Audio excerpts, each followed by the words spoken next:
Da série Centenário, o jornal apresenta as capelas rurais.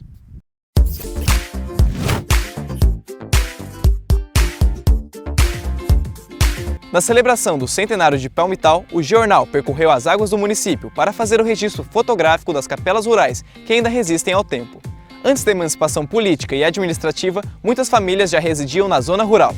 Duas características que marcaram a colonização palmitalense no início do século XX são a ocupação das fazendas de café e a devoção aos santos católicos. Neste período histórico, de cada 3 habitantes, 2 residiam na zona rural e 1 residia na cidade.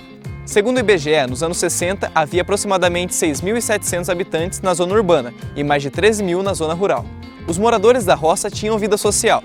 As comunidades contavam com a capela, o campo de futebol e a sanfona animava os bailes dos finais de semana. As capelas eram edificadas em terreno doado pelo proprietário da terra e a construção acontecia de maneira colaborativa. Alguns doavam materiais, outros mão de obra e a maioria entrava com fé e devoção.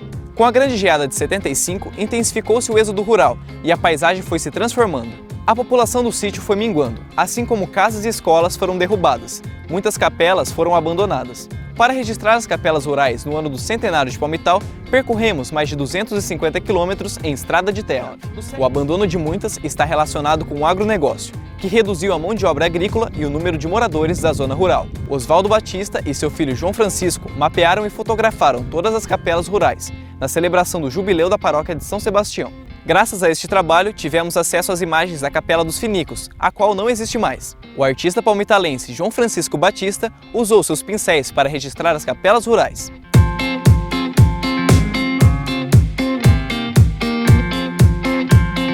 Dois colaboradores ajudaram nossa empreitada. Em 2008, Fernando Vieira percorreu as estradas rurais, catalogando e mapeando cada uma das capelas. Todas foram registradas no Google Maps, viabilizando a navegação via GPS. Seu parceiro de trabalho registrou todas elas, por dentro e por fora, e inseriu imagens no mesmo aplicativo. Quem visita as capelas observa que elas foram construídas sem obedecer a nenhum padrão geográfico, e muito menos um estilo arquitetônico. Algumas são grandes, outras pequenas. Tem uma de madeira, as demais são de alvenaria. Tem com sino, com torres e sem torre. As capelas de Sussuí e da Espanholada são as maiores e estão bem conservadas. Na Água do Santo Antônio e Gasparito estão 2 capelas com belos traços arquitetônicos, porém seus telhados ruíram e a ação do tempo vai castigando as paredes que sobraram. Na Fazenda Boa Vista e na Fazenda Natal, 2 importantes produtoras de café no século passado, visitamos capelas em excelente estado de conservação. Algumas curiosidades: foram registradas 29 capelas. 6 estão localizadas acima da rodovia Raposo Tavares, como essa da Água do Machado. As outras 23 estão ao sul da estrada.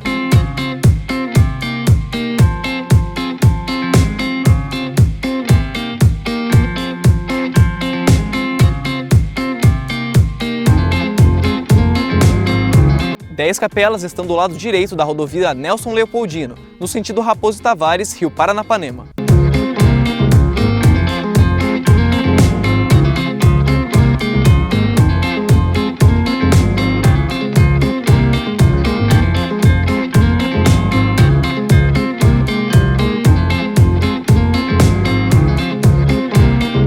As outras 3 estão localizadas no lado esquerdo da rodovia Nelson Leopoldino.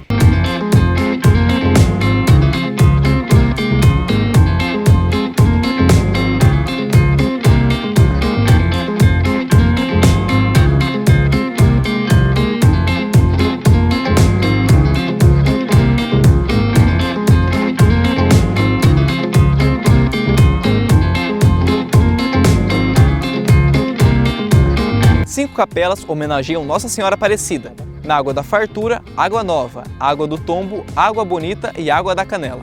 Nos acompanhe pelas redes sociais, YouTube, Instagram, Twitter e Facebook. E não se esqueça de acessar o nosso site www.geornal.com.br.